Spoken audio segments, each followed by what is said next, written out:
Jairam Ji ki to all. Today I am reading chapter 48 from Tuning with God. The title of the chapter is The Infancy of a Saint. I knew him intensely and intimately as I know myself, or as you know yourself. Only he didn't seem to know himself.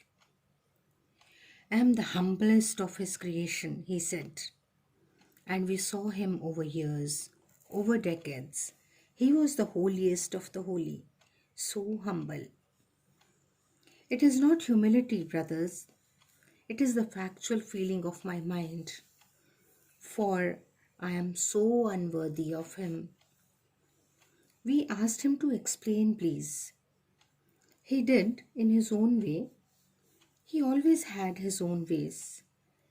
He argued thus: See, dear Krishna loves me of his own, fondly, every moment. But I don't love him that much, or any much. Oh no, I don't. Why then does he love me? I am surprised, pleasantly, a bit proudly. Happily someday, one day, he would teach me too. But we saw him different. A love lost, a love lorn. Shri Krishna was his altar-life to all intents and purposes.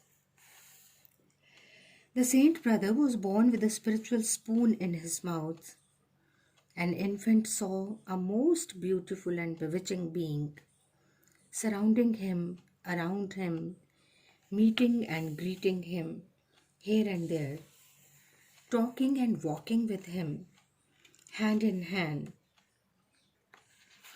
The little lad loved it fondly, found pleasure in it, not knowing what it was or how or who he was. At night, the boy lay on the left side of the bed, the right side left for the constant companion to share. In India, the bride beloved's place is in the left. The right is for the right one, her good man. Did the boy know it? Hardly. Intrinsic instincts are at work, believe it or not.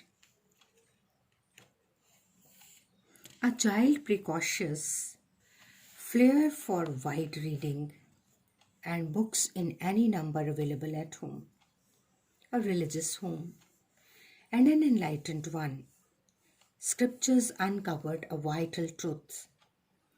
The being was no other than the heartthrob of the milkmaids of Vrindavan. It was Sri Krishna himself, the Lord of love and life. O God, my God, goodness gracious! The inheritance of the infinite from previous births. Much could have come from the Krishna consciousness already in the year at home. When sanskar and satsang coincide, divine grace but descends. What else is then left to be desired? The recipient of this grace was a sapling of 3 when he turned his lips away from licking meat from father's fingers. Otherwise, highly religious and an erudite, his father rebuked this coward in the family of brilliant braves. Later, he too almost gave up meat eating on principle. It often happened. Children sat together, said stories of supernatural and fairies, which are always absorbing. But the little one, the little known little saint would intervene and say, Listen to me, I will tell you tales of great father. And this was disturbing their show. They complained, all in one voice. The but one majority won. Elders rebuked the black sheep. This was almost a repeat serial. Later they called him a dark horse. 1944. The Bhagavad fascinated this infant. At 7, he recited a verse from it, chapter 11, 36th verse, to the surprise and satisfaction of a learned granny who gladly gave him a cash prize of rupees 1. It is amusing, to say the minimum, that an uncle soon snatched the note from him in favor of his devil's dozens of children who had succeeded only to fail to recite from any religious text. Tears welled up in the eyes of his loving mother at the unfairness, not money. But to the prized little one, it did not matter. One gives, the other takes away. Look on both with the same eye. The Gita, learned and lived since so early in life.